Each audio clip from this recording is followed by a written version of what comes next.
Reach out, oh, with Ray and Steve. Reach out, with Ray and Steve.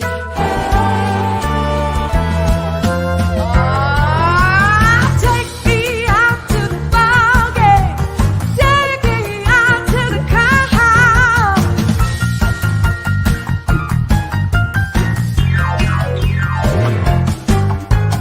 Root for the home team. Even though we face the difficulties of today and tomorrow, I still have a dream. Yeah. It is a dream deeply rooted in the American dream. I have a dream that one day Yeah. this nation will rise up and live out the true meaning of its creed. We hold these truths to be self-evident, that all men are created equal. I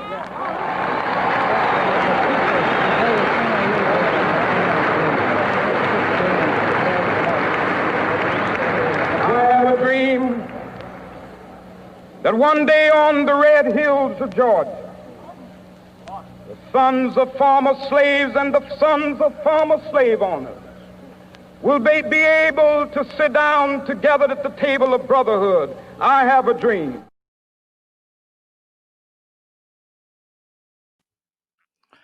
Well, welcome everybody, and a very pleasant good evening to everybody out there in the land of Ray and Steve. Welcome to Reach Out with Ray and Steve on this very special Monday.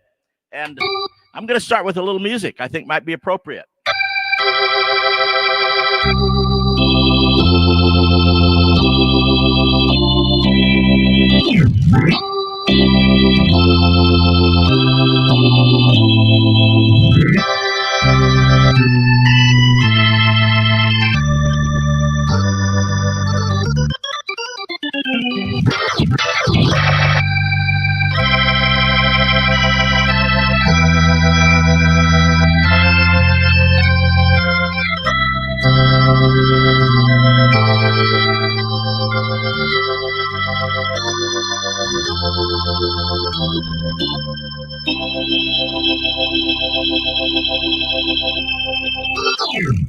In honor of Martin Luther King Jr. Let's welcome our hosts, Mr. Ray and Mr. Steve. Coming in, gentlemen. I don't hear you.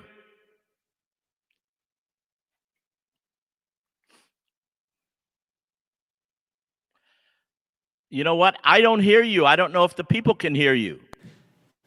Ray is back. We can hear you now. Can you hear us? I can hear you now. Great rendition. Great song. A special day today. And you know what? Of course, it's Martin Luther King Jr. birthday, and it's a national holiday. And what a great holiday it is, and how appropriate of a holiday it is for this amazing guy who followed God's calling in his life, and that's to reach out to the people in this world, and with his message of love and peace. And by the way, I played that song. This is the first time that any show has ever used this brand new Hammond organ I just got this weekend. Yeah, very good. Look at it. My nameplate is masking the Hammond, isn't it? Well, what I want to know, Robbie, is can I have the other one since you're not going to use it anymore? Well, I have 10 other ones, but I need them all. Yeah, sure you do. Well, Robbie, Hammond thank you number very 11 much. for me. We have a great show. We have a special guest that it's a special day, and we're going through difficult times. So we should all remember Martin Luther King, Dr. Martin Luther King Jr. every day, but today is really special. There's a quote: "Our lives begin to the end of the day we become silent about things that matter." And Ray, why don't you introduce our first guest tonight? Well, Number one, this is a guy that I grew up with. We were always on opposite sides because we always played against each other. But he was a great baseball player. He actually played for the Chicago White Sox organization. Wow. But more importantly, he is one of the greatest basketball coaches of all time. In the high school level, he's the winningest coach of all time. Winningest coach of all time. But the thing that always struck me about this guy, his name is Ron Niclario. The thing about Ron Niclario is that his father was a world-renowned surgeon who in 1958 he saved Dr. Martin Luther King. Someone tried to kill Dr. King and they stabbed him with a 7-inch knife that went into his chest. And his father was the man that, in essence, saved his life. Because if Dr. King just even sneezed, he would have died. Ron Niclario, tell us a little bit, brother. Hey, Ray, great to see you again, man. I'm sure you can't wait for a couple of weeks to be down in spring training with the Yankees. You know, I might have to see if you got any clout with Steinbrenner or the GM Brian Cashman and see if I can be a bat boy until we come back from this pandemic, because I got to do something. Because right now, if I had a bat, I'd take it and smash my head with it because I'm going bonkers. I can imagine, but you know, tell us a little bit about your father, brother. My father, may rest in peace. He grew up poor, Bushwick, Brooklyn. Went to Jamaica High School, then decided to go to Long Island University in downtown Brooklyn. And what does he do? Well, he decided to become a doctor. So he goes to Marquette Medical School, and then he realizes he wants to be a thoracic surgeon. Not any type of doctor, a thoracic surgeon, lungs and hearts. And lo and behold, through the greatness of God and my father working hard, he learned how to put the pacemakers in, became one of the foremost authorities on trauma.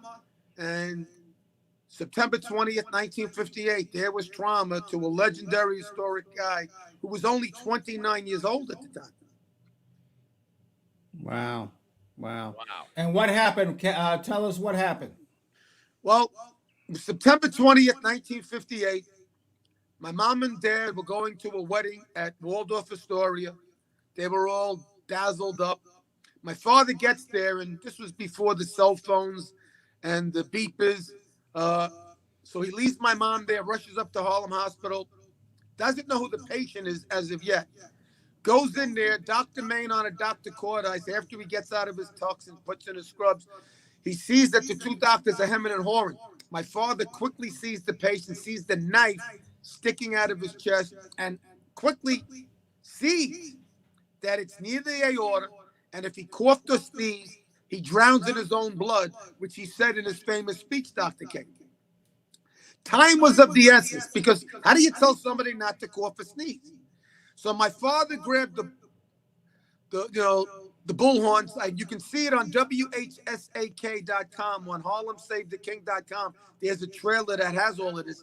And my father quickly realized it was too dangerous to touch his chest and try to get out the knife through the front, because that sensation could cause the cough or the sneeze. He quickly removes 2 ribs from the side, gets the knife out, saves his life. The next morning, he gets up early to go back to change Dr. King's dressing to make sure no infection might possibly start. The picture you show with my father leaning over Dr. King, that's the picture that's gone viral. Discussing that picture with my father, you know what I learned? Why did my father wear a bow tie all the time? Well, he said, Ron, being a doctor, you can see like in the Dr. King picture, if I had the regular tie by leaning over, my tie would affect me looking at the patient or get in the way. So that's why my father always used to wear a bow tie. Wow. Unbelievable. Great. Now, Kenny, Ronnie, would you read us that letter from Dr. King to your father? Yes, that leisure I treasure. It was going to take Dr. King approximately 3 months to be 100% healthy. 3.5 months later, my father gets a beautiful letter from Dr. King. You can see it's on stationary letterhead. Martin Luther King Jr., Dexter Avenue Baptist Church, 454 Dexter Avenue, Montgomery, Alabama. The letter is dated January 4th, 1959. Dear Dr. Niclario, ever since leaving New York, I had been intending to write you at least a note to express my great appreciation to you for all that you did to preserve my life. Your skilled surgery, coupled with your genuine concern for me as a patient, combined to bring me from a very low ebb in my life to blooming health again. Please know that I will remember your gestures of goodwill as long as the cords of memory shall lengthen. I hope you have received our gift by now. It is simply a little way to express our gratitude to you for all that you did to ease the load of a difficult period in our lives. With best wishes to you and yours for health and happiness in 1959, I am sincerely yours, Martin Luther King. Wow. You know, when Unbelievable. you read it to yourself or you hear me reading it, you can hear Dr. King's voice. That was not a simple letter. The words he used, the way he wrote it, was the greatness and the brilliance of arguably the greatest American that ever lived, Dr. Martin Luther King. If that doesn't bring tears to your eyes, you're not human. Well, you know, what was really weird, when Dr. King got stabbed and he was on his way to recovery, he knew he had to come back to New York to continue the movement. But he didn't trust many people in New York. Obviously so. Coretta didn't want him coming back to New York, and she didn't trust anybody. The only person that they felt comfortable with, felt that was sincere and honest, was my father. When Dr. King left, Coretta asked my dad, not only for his office number, can I have your home number? And my dad did it. A month or two later, when Dr. King was going to come back to New York after he was 100% healthy, Coretta called my dad asking him, would he accompany Martin on a couple of the things that he has to do in New York? And my father asked why. And when Coretta said, because Martin would feel very comfortable having somebody he trusts in New York around him. That was before bodyguards and all of that stuff. So that's what started the 10-year friendship. And then they got to know each other more and more, trust each other more and more. They would bounce ideas off of each other.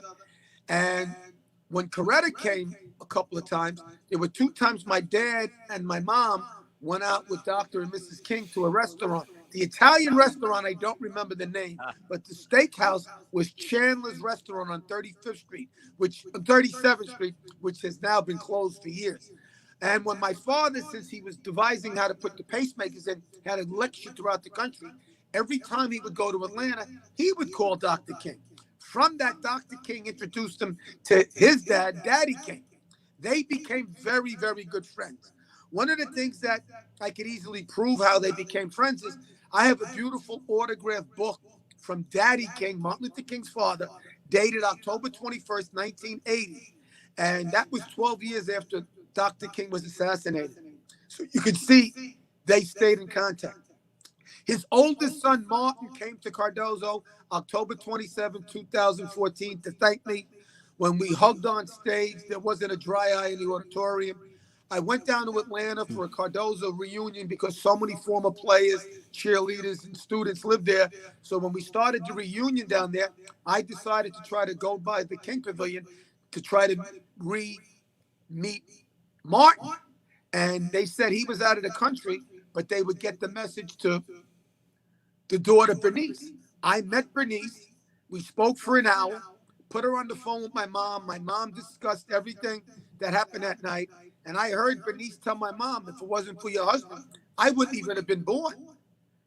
Because she was born 3 years after Dr. King was saved. And she then put something on Facebook, how honored she was, put the picture we took together.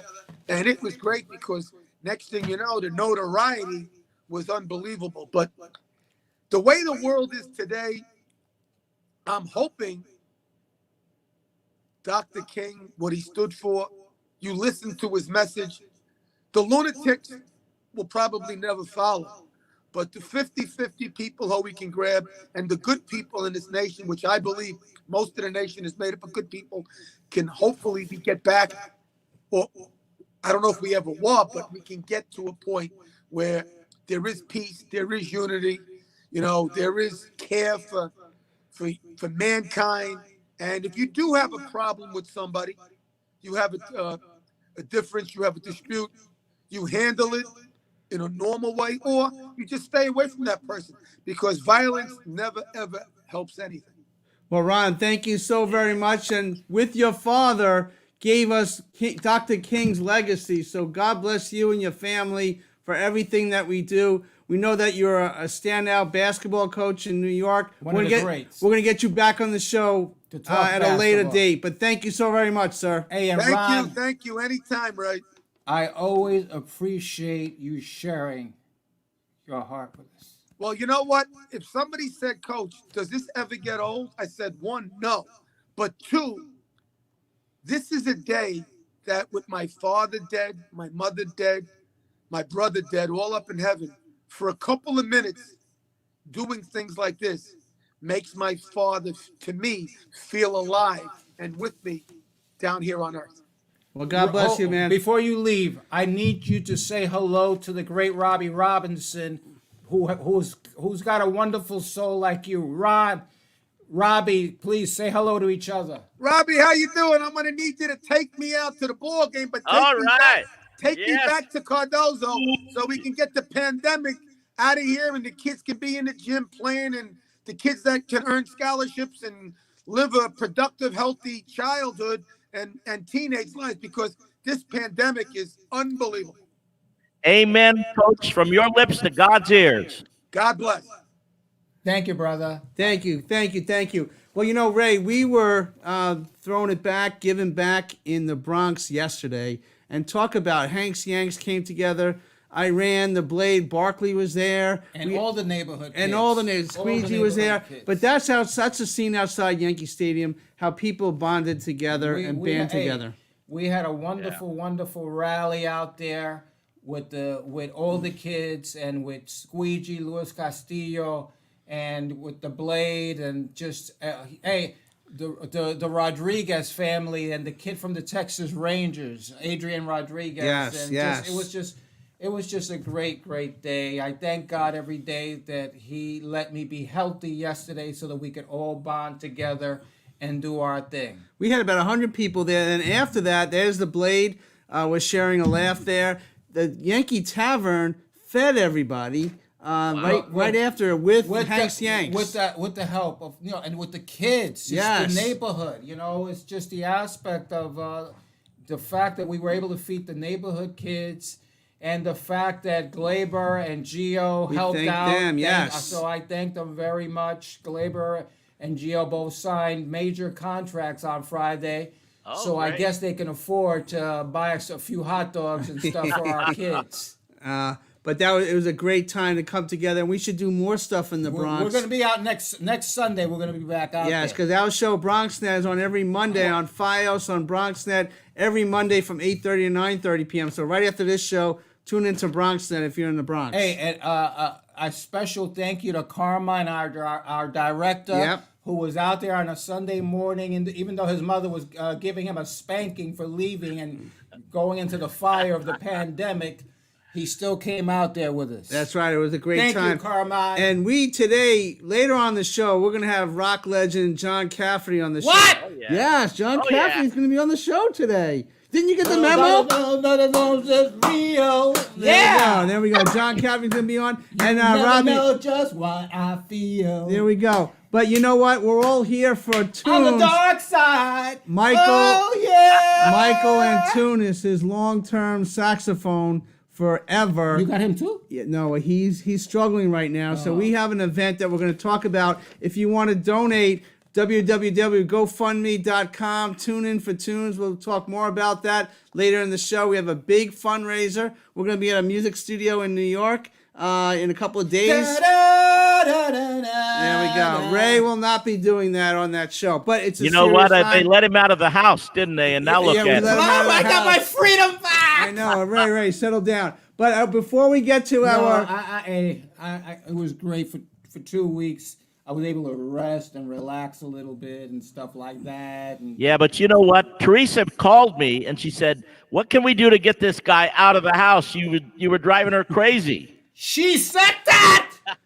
now, Oh, I'm never going home again now. Well, now- until an hour from now. well, then he quickly came to the studio here. Now I'm dealing with him right now, Yeah. but it's good. He has a heart Steve, of gold. I love you, Steve. I love you. I love you too. But anyway, I love you, baby. all right, hold on, And hold if on, it's hold on. quite all right, Before I we need get you to our Robbie. superstar baseball journalist Ken Davidoff and Bob Clappish, I need to say happy birthday to my beautiful daughter Oh, no, Angela. here we go again. And Angela, I love Hey, you he'll very do much. anything to give his kids. That's right. Well, you gotta pay it forward. Yeah. That's my beautiful daughter Angela. Happy birthday, dear, and I love you very, very much. Very beautiful. Very beautiful. Yeah. Yes.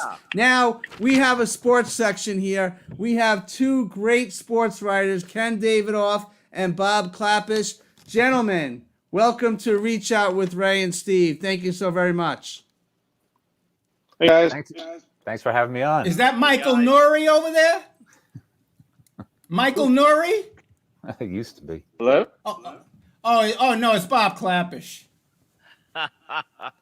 Who's that wolf man with a beard? Jesus. Can you guys hear us, guys? Yeah, I can hear you.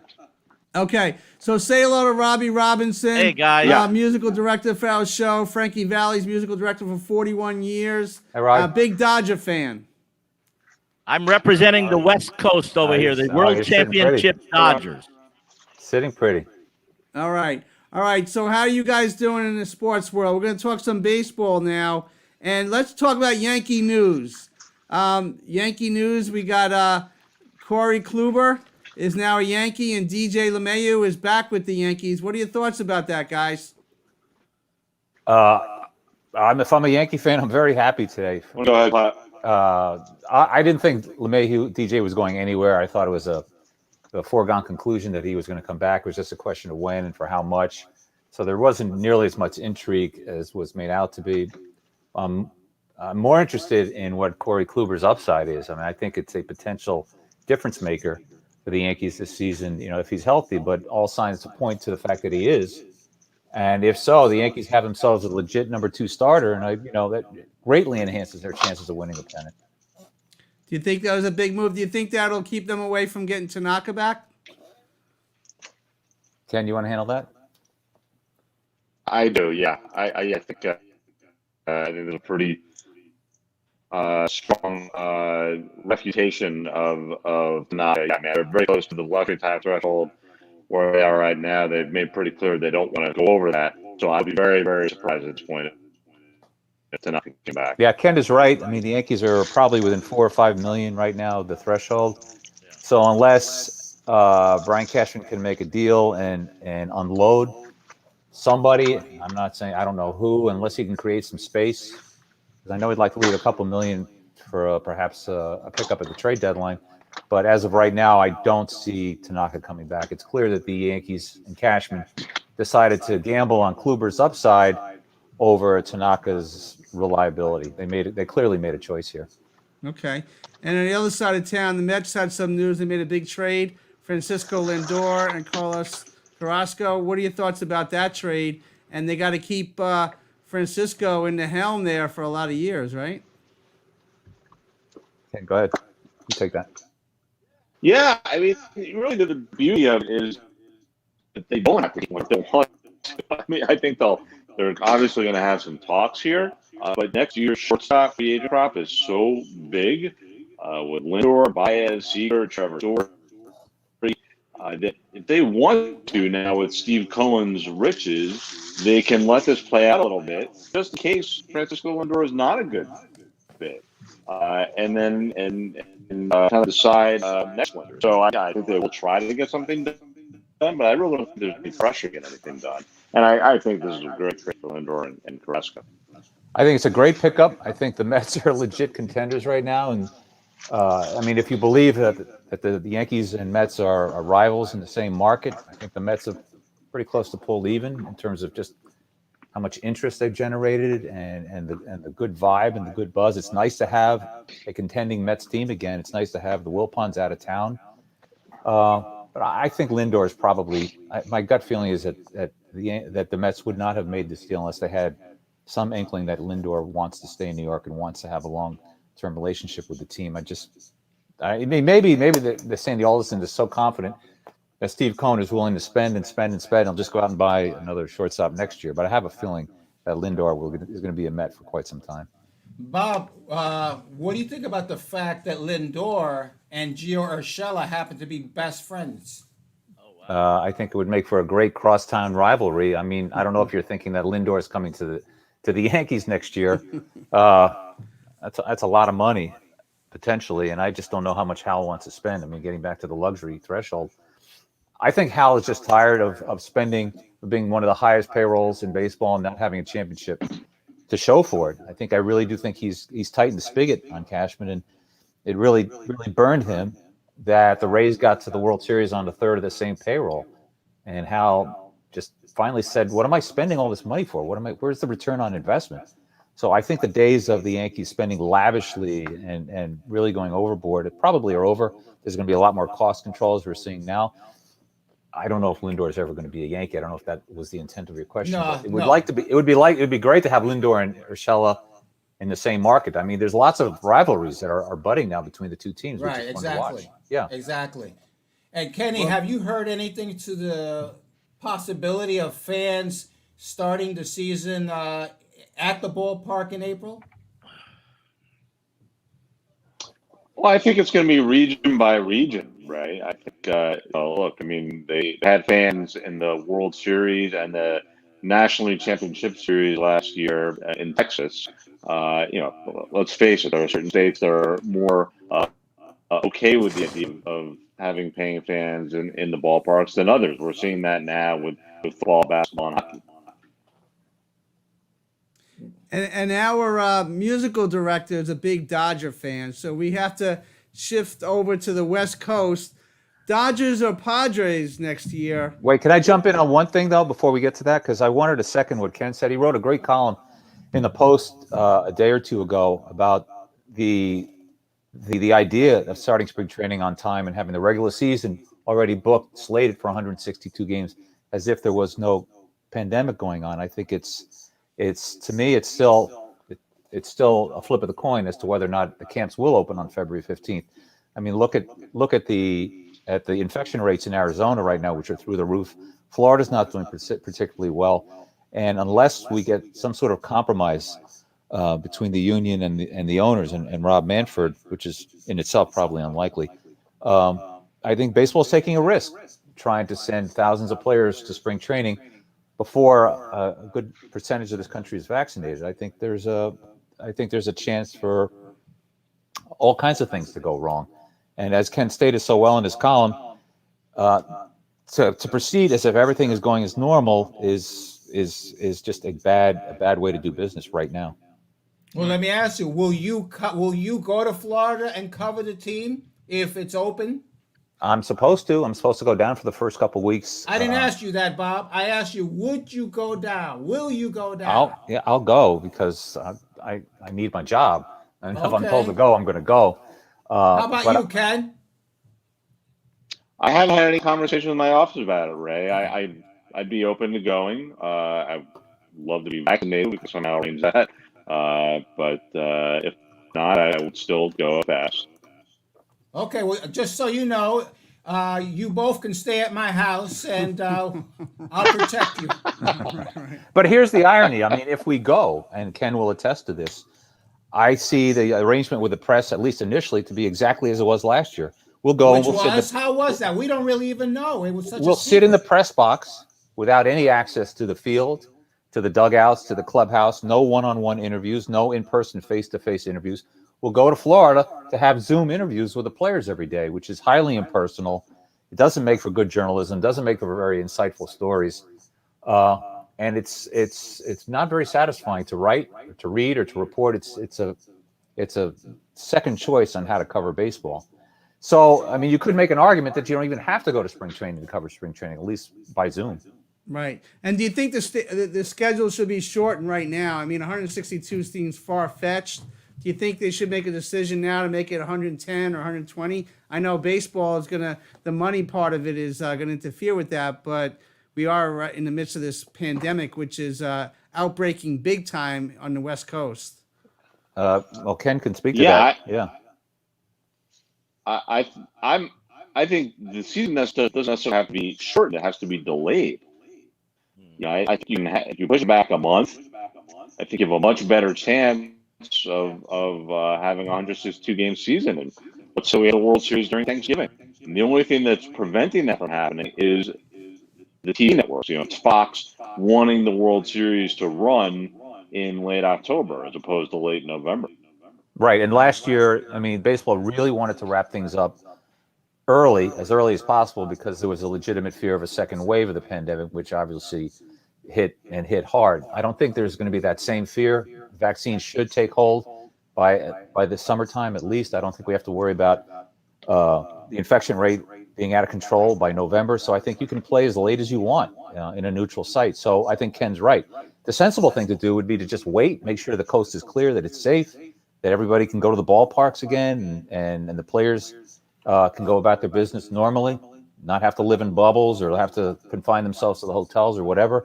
Even if it means starting the season at Memorial Day and having the World Series end around Thanksgiving, I would be fine with that. And I'm hoping that there's some compromise can be reached between the two sides to make that possible. Right. Bob, the texts that we get over here, the fans want to know, essentially speaking, Kenny, who makes the call on this? Who decides you guys are going to play? Well, it's a bargain, Ray, and that's because these two sides have so much difficulty finding agreement on things. That's why there's the status quo right now. As of now, teams are making plans to open spring training on time, and the players are making plans to be there on time. Right. I mean, to follow up on that point, I mean, it should be stated, and perhaps the fans, need to understand, is that Rob Manfred cannot make these decisions unilaterally. I mean, it requires a compromise between the players and the owners. I mean, last year, his delaying the season and calling for a 60-game season and calling for pro rata salaries, that was a concession that the union made on a one-time basis, on a one-off basis. Baseball has now reverted back to the collective bargaining agreement. As Ken said, whatever decisions are made in 2021 have to be negotiated between the two sides. Bob, when a Ken Davidoff writes a story like he did, do you think that in essence that intimidates ownership or players association? I don't know if intimidate's the right word, but I mean, the New York Post is a very powerful weapon in the sports Well, that's world. why I ask. I mean, the Post is really the last bastion of the old powerful, battle warship tabloids. And I worked for both of them back in the day, the Daily News and the Post. And the Post, God bless them, they're still acting like it's 1985 and they cover everything. They sent 7 people to a ball game on a Tuesday night in July, or at least they did before the pandemic. I mean, there's nothing like the Post. And that they really sort of represent what baseball writing and sports journalism was back in its glory days in the 80s. And I was fortunate to have worked there at that time. So I have nothing but respect for the Post. And, they do carry some weight. They have, some powerhouse columnists like Ken and Joel Sherman and Mike Vaccaro. So the opinions that are voiced in the Post do indeed carry some weight. Right. Ken, Ray, I can't even intimidate you, let alone the owners. Ken, but let's be real. Ken, do you feel that you got that muscle to be able to push these guys around a little bit? Do you, like, when you're gonna call a Cohen or a Randy Levine, do you say, okay, I'm ready to plug some muscle here? Do you say that? I think Clapp would agree with what we can do is piss people off a little bit and just impact the conversation. But I don't think we're really intimidating people. I'm skeptical, especially in this case when these two sides are so intractable. I'm skeptical how much influence we really can have. Look, it's not like it was back in the day. It used to be, if I can take a little trip into history, it used to be that newspapers were the only conduit that the fans had to the players. I mean, there was no internet, there was no Twitter, there was no social media. Is that John? So the Post, in particular, really had a major voice in New York, especially with the Yankees and Steinbrenner. You know, whatever day of the week it was, he felt like feeding a story. It would either be the Post or the Daily News, and the Post had by far the most influential headlines.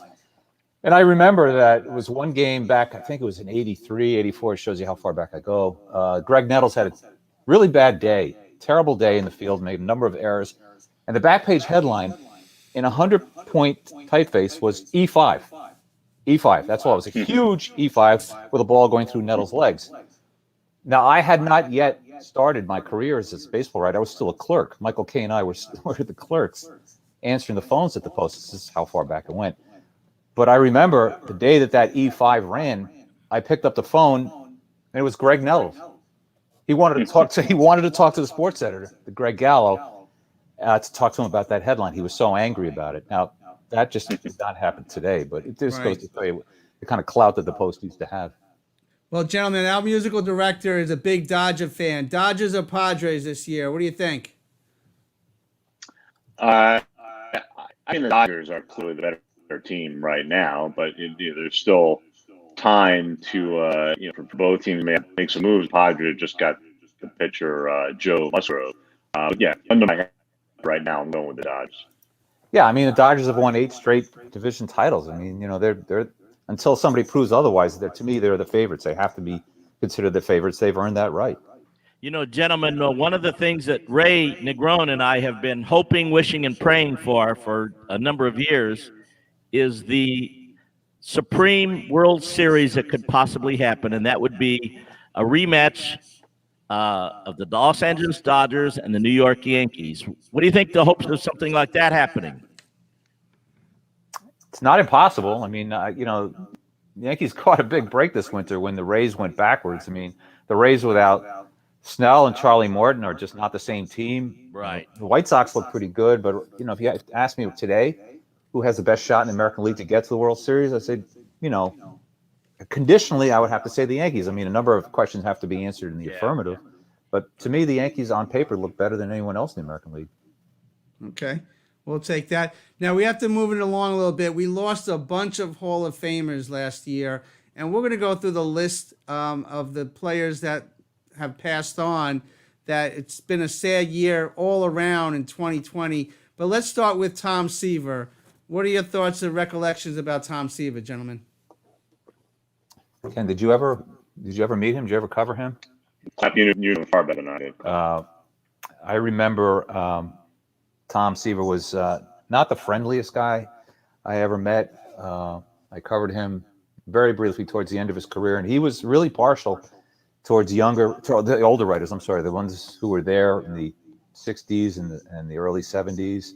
When I was at the Post, I was just a young punk, and he clearly preferred Maury Allen and that generation of writers. So I couldn't say that Tom was nice to me, but I sure loved watching him pitch, man. I mean, as a semi-pro player myself, as an amateur, I used to practice his delivery in the mirror, just the perfect ground force, the stride length, all the things that are now measured and digitized and consumed in today's game. I mean, he had it all figured out back then. I mean, it was a thing of beauty to watch him pitch.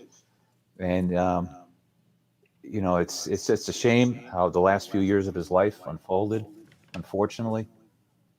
But to me, he was, a bastion, a billboard of Met greatness, back that golden era. Right. How about Mr. Tiger, Al Kaline? I never met him. Great player. Yeah, if I recall, he played right out of high school, did he not? Yes, he did. He went to the major leagues right out of high school. I mean, that's something you just don't ever see. It just shows you how great he was. And like I said, I never met him, but he was told he was one of the nicest people to ever play of that generation. Just a good person. Yeah. 18-time All-Star. Wow. Over 3,000 hits. Mr. Tiger, great. What about Bob Gibson? Ken, do you want to touch any of these? Yeah, Gibby Yeah, I mean, look, I don't remember watching Robinson pitch. I'm not, not within my age span, but I did get to meet him multiple times in his retirement, and he had that glare and that seriousness, but he also an incredibly fun guy, and friendly in the right setting, especially if it's a Joe Torre blessing. Uh, Yankees would go to Kansas City when Joe managed them. Gibby would always show up, and the two guys would have dinner, but be hanging out in the dugout for the game. And I'm actually right now reading a book called Pitch by Pitch about Game One of the 1968 World Series, and just a brilliantly written book. So many great observations, and it's just so funny too. So really a treasure of a man. A little closer to home, Whitey Ford. We just lost Whitey. What are your thoughts about Whitey? I mean, just a connection to what the Yankees used to be in the 50s and 60s. A classy guy, part of that inner circle with Mantle and Billy Martin loved him. Casey Stengel used to call him my little Banty Rooster, and I'm not sure what that meant, but that was his nickname.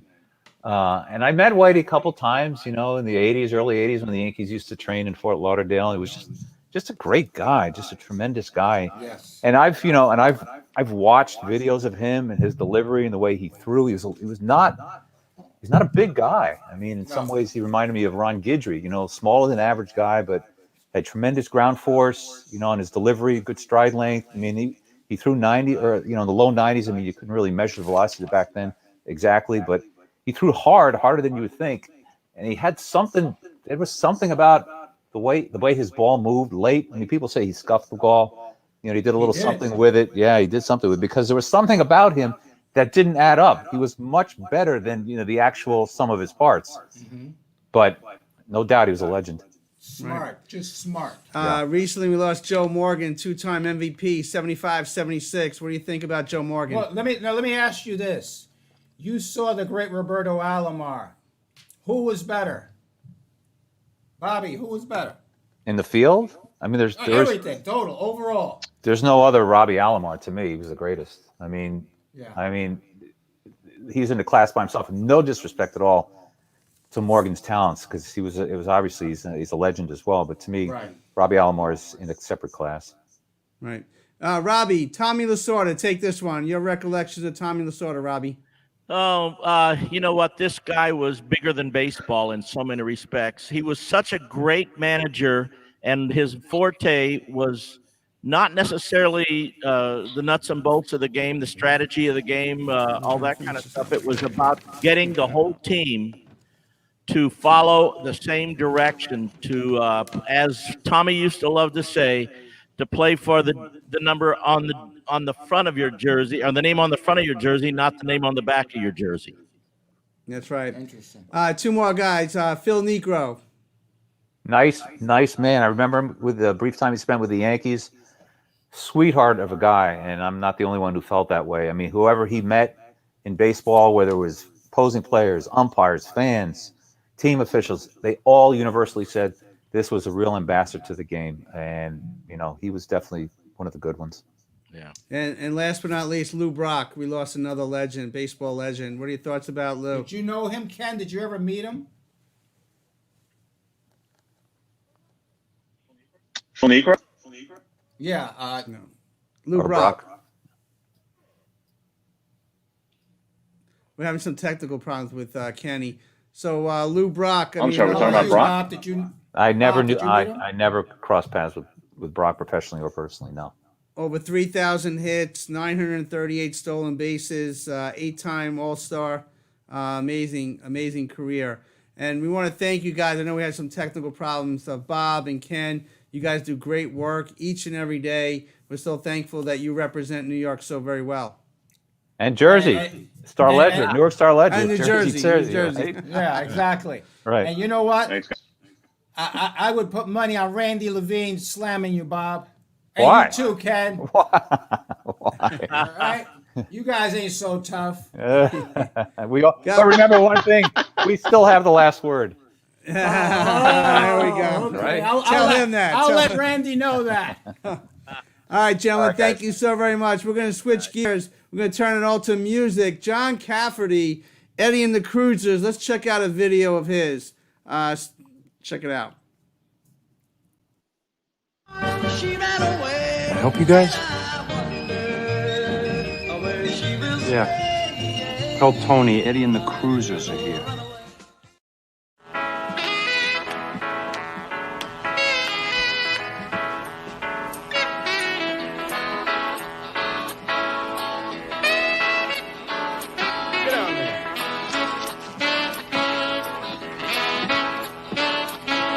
Dark side's going on, nothing is real. She'll never know just how I feel. From out of the shadow, she walks like a dream. Or maybe feel better. You on vacation or what? You know they're gonna save you from a love that's blind. Slip to the dark side, you cross that line. On the dark side. Oh, yeah.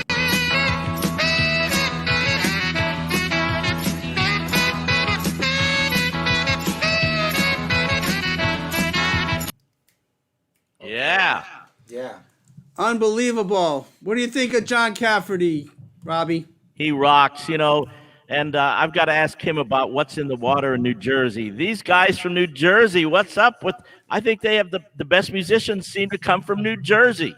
Yes, yes. And we have John on the line right now. And I've got to ask him about what's in the water in New Jersey. These guys from New Jersey. Yes.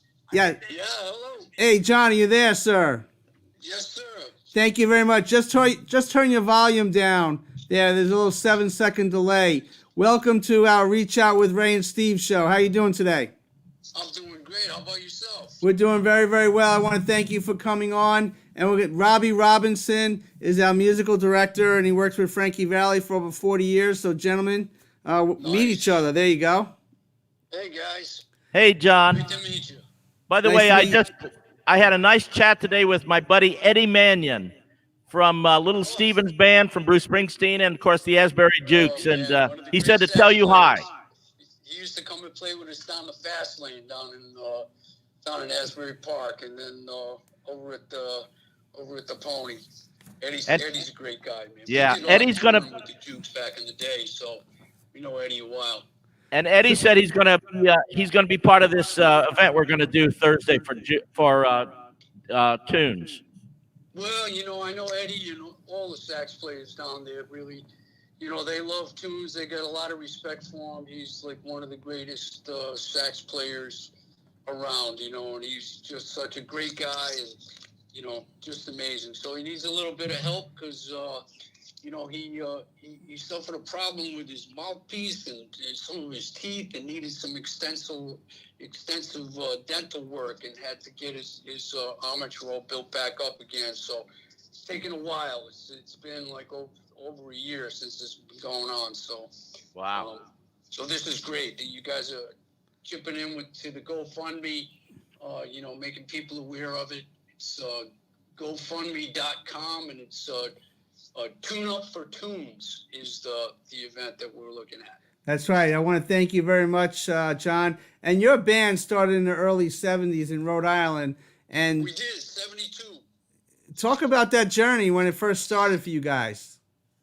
Well, we were just about, we were all in college, and we all needed jobs. So what we did was we started a band. We gave each other jobs. So, we didn't have like visions of grandeur. We just wanted to play down at the clubs at the beach. We just thought it would be a really fun thing to do, and we started doing that, and it's we got really popular really fast, and years later we worked ourselves down to the Jersey Shore. Got really popular down there because we were friends with all the very talented people down in that area. So it's been a fun ride. John, when they did Eddie and the Cruisers, was that almost like a biographical type of thing? Yeah, I guess for anybody picks up a guitar or drumsticks or picks up a saxophone or a microphone. I mean, it's the movie was like it's just a story about what it's like to be in a band, and being in a band is kind of like being on a team. I played Right. a lot of sports when I was a kid, and so did Tunes. And we played a lot of baseball, and Tunes was God, he played football, basketball, everything. So black belt in karate, all that stuff. So, but being in a band is kind of like being on a team. That was one of the things I really liked about it. Still do, still love it. Is it true that you was a big time Yankee fan, or is that myth? When I was a kid, when I was a little leaguer, right? I mean, Yankees were winning the World Series every year, and the Red Sox, who are our local team, they were our local team. That we used to go. My dad used to bring me and my cousins up to Fenway Park and buy like $2 bleacher seats, and we used to go sit behind Mickey Mantle. Wow. When the Yankees came to town. And so when I was a kid, I grew up a Yankee fan. So I still remember that team. Moose at first base, Bobby Richardson second base, Tony Kubek shortstop, Clete Boyer, maybe Yogi in left field. Yeah, yeah. Mm-hmm. Wow. Mick, Roger Maris, Elston Howard, maybe behind the plate. Right. There you go. You Right. got it. You got it. Lopez was in there somewhere. Yeah, that's right. Great team. You That's got you right. got it down there, John. We're talking to the great John Cafferty, who we're all here for a fundraiser on Thursday, Tune for Tunes, and www.gofundme.com. Tune in for Tunes. We are trying to raise money. He's going through some medical situation right now. Now, John, your fundraising efforts have been kind of legendary. What are some of your favorite charitable causes like you like to give back to? Well, Tunes and I did a lot of, we did a lot of events with, with the American Airlines, raising money for cystic fibrosis and also, for breast cancer. Played in a lot of golf tournaments, for Make-A-Wish and, for St. Jude's Hospital. We used to play in John Daly's event all the time down in, down in Memphis, we used to play. He's from Arkansas, but we used to do the tournament down in Memphis for St. Jude's. But, we did a lot of stuff. I mean, we ran our own golf tournament and something called, Rock and Jock, and we used to get all kinds of people coming in. And, usually it's for kids. I mean, we're there in a heartbeat. But played a lot of golf, got to meet a lot of people, a lot of athletes, a lot of musicians. It was just a great thing. So Tunes has put himself out there many, many times, now he's looking for a little bit of help to try to get us over the hump here with this surgeries that he's had to have and these procedures that he's had to have for his teeth and his, you don't really think about it, but playing the saxophone has everything to do with, how you can hold that saxophone in your mouth. And this is like one of the greatest musicians ever, and he hasn't been able to play his horn in over a year. Well, you guys been together for so long. We have a little clip of you in American Bandstand with Dick Clark. Let's check it out so our young viewers can know who you're about. Let's check it out. Dick Clark, John Cafferty. When things are been pop, a Philadelphia way, we're gonna drop on all the music they play on a bandstand. Welcome back. Nice to see you again, John. Thank you. With your permission, reintroduce everybody, even though they were here before. We'll start with the man, furthest on the left. Right, rather. Gary Guitar Gramolini. Thank you, Gary. Next. Michael Tunes and Tunes on the sax. And on drums, we were talking about Eddie and the Cruisers, which was not a theatrical box office success, but it was when it got to cable, which gave birth to the album, a million seller. How does the music now differ from what you did in that album? Well, the music for the film was primarily that. It was written for a fictional band in a movie. And the new album, Tough All Over, it's a little more real. It was written for a real-life band, more real-life stories in the lyrics.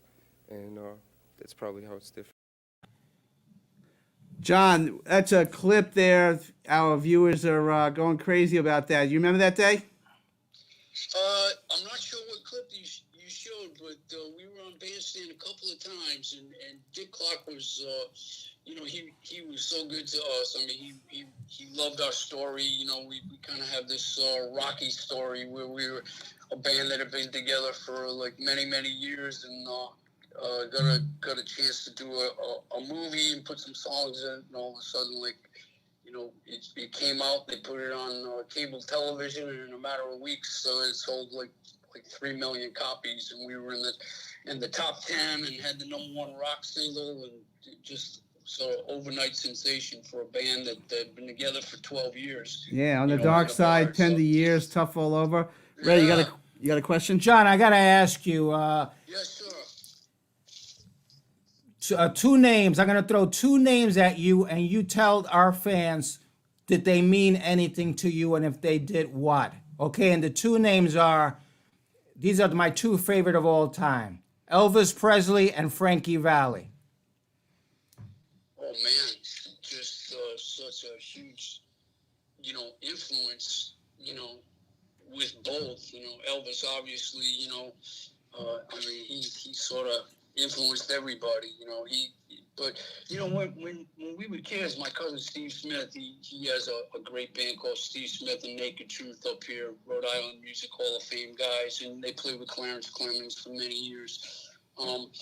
But when we used to go watch Elvis in the movies, and we both kind of were really drawn to the music, but neither one of us, could see ourselves like trying to be Elvis.